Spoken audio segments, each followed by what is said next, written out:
IPL 2020 को लेकर एक बात तो कांच की तरह साफ है कि अगर देश में वायरस की स्थिति सितंबर अक्टूबर तक नहीं सुधरी तो भारत से बाहर आईपीएल होगा। लेकिन सबसे बड़ा सवाल यही है कि भारत से बाहर किस देश में आईपीएल कराया जाएगा।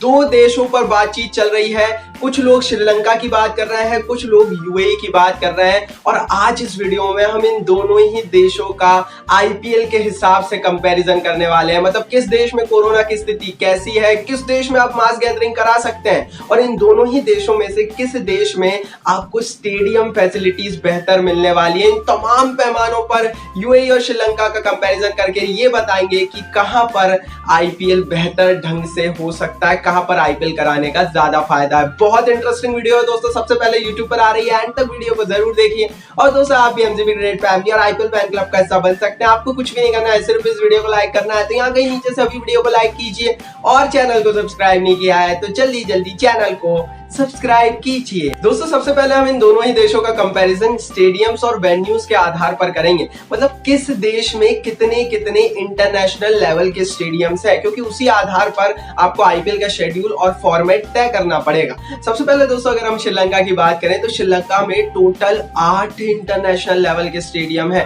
ये पूरे देश में, पूरे श्रीलंका में अलग अलग जगह पर मौजूद है। दोस्तों अगर हम स्टेडियम्स की पोजीशंस की बात करें तो ये स्टेडियम्स कैंडी, कोलंबो, गाले, दाम्बुला, हम्बनटोटा और पलीकले नामक शहर में मौजूद है। कोलंबो अकेले शहर में ही 3 इंटरनेशनल लेवल के स्टेडियम है। इन 8 इंटरनेशनल लेवल के स्टेडियम्स में से दोस्तों 3 स्टेडियम्स ऐसे हैं जहां पर फ्लड लाइट की सुविधा है। मतलब रात में आईपीएल के मैचेस या कोई भी मैचेस आप करा सकते हैं। तो बहुत अच्छा सीवी दिख रहा है हमें श्रीलंकन क्रिकेट बोर्ड का, क्योंकि बहुत बेहतर हमें स्टेडियम फैसिलिटीज मिल रही है। और क्या फायदे हैं स्टेडियम्स के मैं थोड़े 5-10 सेकंड में बताऊंगा, लेकिन अब हम यूएई की तरफ चल देते हैं। दोस्तों यूएई में 3 स्टेडियम्स मिलेंगे इंटरनेशनल लेवल्स के। फैसिलिटीज आपको नेक्स्ट लेवल की मिलेगी, लेकिन संख्या सिर्फ 3 ही है। इनके नाम है दोस्तों, ये दुबई में मौजूद है, शारजाह में मौजूद है और अबू धाबी में मौजूद है। ये तीनों ही शहर जो दुबई, शारजाह, अबू धाबी है, ये एक के बाद एक लगे हुए शहर है। इनमें ज्यादा दूरी का अंतर नहीं है। तो दोस्तों ये तो हमने देख लिया स्टेडियम्स, लेकिन दोस्तों यहाँ पर कौन सा जगह बेहतर है? दोस्तों सबसे बेहतर जगह यहाँ पर श्रीलंका है। ऐसा इसलिए मैं बोल रहा हूँ दोस्तों क्योंकि श्रीलंका में 8 इंटरनेशनल लेवल के स्टेडियम्स हैं। मतलब आप होम और अवे मैच के फॉर्मेट में आईपीएल करा सकते हैं। श्रीलंका में आप हर एक टीम को एक एक स्टेडियम्स अपने होम वेन्यू बनाने के लिए दे सकते हो और नॉर्मल जिस तरह से आईपीएल होता है ना, उसी फॉर्मेट में लंका में आईपीएल हो सकता है। अगर आप दुबई, शारजाह, यूएई में करवाएंगे, मतलब यूनाइटेड अरब एमिरेट्स में करवाएंगे, तो वहां पर आपको न्यूट्रल वेन्यूज पर ही कराना पड़ेगा, जैसा 2014 में हुआ था। तो साफ है कि श्रीलंका ज्यादा बेहतर जगह है, क्योंकि आप एक सही फॉर्मेट में, होम अवे मैचेस के फॉर्मेट में आईपीएल लंका में करा सकते हैं। दोस्तों नंबर ऑफ स्टेडियम्स के बाद अब हम बात कर लेते हैं कोविड पेशेंट की। किस देश में वायरस का कहर कितना है, क्योंकि इसी आधार पर बहुत सारी चीजें तय हो जाएगी और जहां पर कम केसेस रहेंगे वहां पर ज्यादा चांसेस होंगे। अगर हम श्रीलंका की बात करें दोस्तों तो श्रीलंका सबसे बेहतर स्थिति में। अगर हम पूरा साउथ एशिया की बात करें ना तो बड़ी आबादी वाली देशों में श्रीलंका सबसे बेहतर स्थिति में पहुंच चुका है। लगभग 2000 के समथिंग केसेस है, जिसमें अगर हम एक्टिव केसेस की बात करें लंका में तो 150 केसेस भी एक्टिव नहीं है। ये बताता है कि इन्होंने बहुत तगड़े तरीके से कंट्रोल कर लिया है और सितंबर अक्टूबर तक तो ये प्रोजेक्शन है कि इनके यहाँ से कोरोना खत्म हो जाएगा। मतलब श्रीलंका एक बहुत बेहतर स्थिति में। अगर उसका कंपैरिजन हम यूएई से करें ना दोस्तों तो यूएई में भी अच्छी स्थिति है। यूएई में टोटल अभी 50,000 केसेस हैं। शुरू में यहाँ भी केसेस बढ़े थे, लेकिन अब सारा कुछ कंट्रोल में इनकी गवर्नमेंट ने कर लिया है। दोस्तों इनके पास फैसिलिटीज अच्छी है। ये एक बहुत ही डेवलपिंग नेशन है। ये बहुत इजीली, बहुत जल्दी से सब कुछ रिकवर करते हैं, इसीलिए यहाँ पर केसेस अब रुक गए हैं। एक एक्टिव केसेस की बात करें तो अराउंड 10,000 के समथिंग एक्टिव केसेस है यूएई में। तो यूएई भी बेहतर जगह पर। अगर हम इन दोनों ही चीजों को कंपेयर करें, अगर हम श्रीलंका और यूएई में कोविड केसेस के मामलों को कंपेयर करें तो श्रीलंका बेहतर स्थिति में है, क्योंकि सितंबर अक्टूबर में प्रोजेक्शन ये है कि श्रीलंका में 0 केसेस होंगे। और 0 केसेस मतलब खिलाड़ियों को पूरी सिक्योरिटी आपको श्रीलंका में मिल सकती है हेल्थ से जुड़ी हुई। तो यहाँ पर भी दोस्तों श्रीलंका एक बेहतर जगह दिख रही है अभी की परिस्थिति में। दोस्तों तीसरा पैमाना जिसके आधार पर अब हम इन दोनों ही देशों को कंपेयर करेंगे वो है मास गैदरिंग।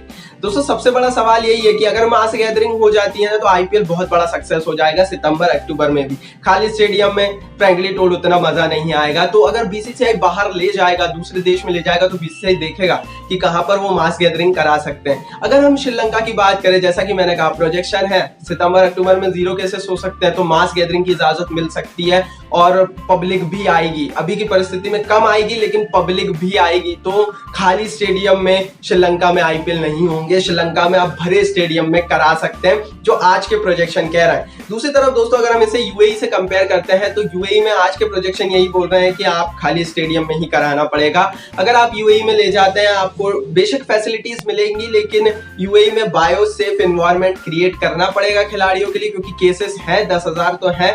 भारत से तो खैर लाख करोड़ गुना अच्छी स्थिति है, लेकिन फिर भी बायोसेफ एनवायरनमेंट तो आपको क्रिएट करना ही पड़ेगा यूएई में, और खाली स्टेडियम में ही होंगे जो आज की परिस्थिति बता रहे हैं। तो यहाँ पर भी श्रीलंका एक बेहतर स्थिति में है क्योंकि श्रीलंका में आप स्टेडियम्स भर सकते हैं। आखिरी पैमाना जिसके आधार पर अब हम कंपैरिजन करेंगे वो पैमाना है दोस्तों ट्रैवलिंग एंड इंटरनेशनल प्लेयर्स से जुड़ा हुआ पैमाना। सबसे महत्वपूर्ण चीज है कि विदेशी खिलाड़ियों के लिए क्या क्या सुविधा मिलेगी और ट्रैवलिंग को लेकर क्या क्या सुविधा मिलेगी। दोस्तों अगर हम दोनों ही देशों को कंपेयर करें, श्रीलंका की बात करें तो श्रीलंका में 5 इंटरनेशनल लेवल के एयरपोर्ट्स मौजूद है और 12 डोमेस्टिक घरेलू उड़ानों के लिए एयरपोर्ट्स मौजूद है। मतलब पूरे देश में अगर आपको कहीं भी जाना हो बहुत आसान होगा श्रीलंका में। वैसे ही छोटा देश है और इतनी अच्छी फैसिलिटीज आपको एयरपोर्ट्स के हवाले से मिल रही है, तो ट्रैवलिंग आसान होगी क्योंकि 5 इंटरनेशनल लेवल के आपको एयरपोर्ट्स मिल जाते हैं श्रीलंका में। तो विदेशी खिलाड़ियों का आना भी आसान हो जाएगा। भारत जितनी अच्छी सुविधा नहीं मिलेगी श्रीलंका में, लेकिन फिर भी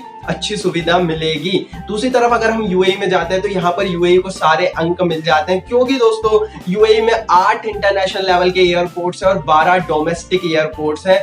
मतलब एक छोटा सा देश है। वैसे ही दोस्तों लगभग ये 400-500 किलोमीटर के एरिया में फैला हुआ देश है। जो स्टेडियम्स है 400-500 किलोमीटर के एरिया में फैले हुए हैं। वैसे ही आपको एयर ट्रेवल की जरूरत, अगर आपको यूएई से माफ कीजिए अगर आपको दुबई से शारजा जाना है तो आप बस से इजीली जा सकते हैं। अमूमन लोग बस से ही जाते हैं, वहां कोई प्लेन से नहीं जाता, तो आसान है। मेरे हिसाब से यूएई ट्रैवलिंग के मामले में मतलब दुनिया का सबसे अच्छा डेस्टिनेशन है। इंटरनेशनल फैसिलिटीज की बात हो, चाहे बात हो क्वारंटीन करने की, क्योंकि खिलाड़ियों को क्वारंटीन भी करना पड़ सकता है, तो यूएई वहां पर ज्यादा बेहतर अंक ले जाता है। तो इस पैमाने पर यूएई आगे। दोस्तों 5वां पैमाना जिसके आधार पर अब हम इन्हें कंपेयर करेंगे वो है दोस्तों टाइम जोन्स का पैमाना।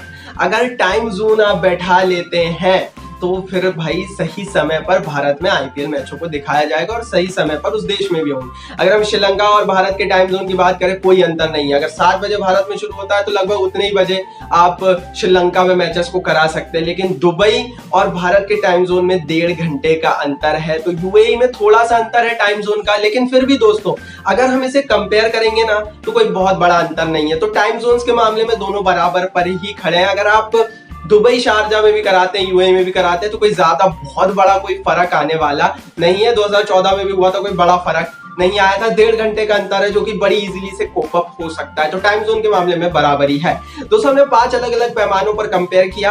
यहाँ पर 3 पैमानों पर श्रीलंका आगे था, 1 पैमाने पर दुबई शारजा मतलब यूएई आगे था और 1 पैमाने पर दोनों ही देशों का टाई हुआ। यहाँ से एक चीज साफ हो जाती है कि श्रीलंका एक अच्छा वेन्यू है आईपीएल के लिए एज कम्पेयर टू यूएई। तो मेरे हिसाब से तो लंका में होना चाहिए। अब कमेंट बॉक्स में आप बताइए आपके हिसाब से कहाँ होना चाहिए। सारे कंपैरिजन को देखने के बाद यूट्यूब ने कमेंट बॉक्स आपके लिए दिया है, तो कमेंट जरूर कीजिए। इस वीडियो को लाइक और शेयर जरूर कीजिए अपने दोस्तों के साथ और चैनल को सब्सक्राइब करके बेल आइकन को जरूर दबाइए।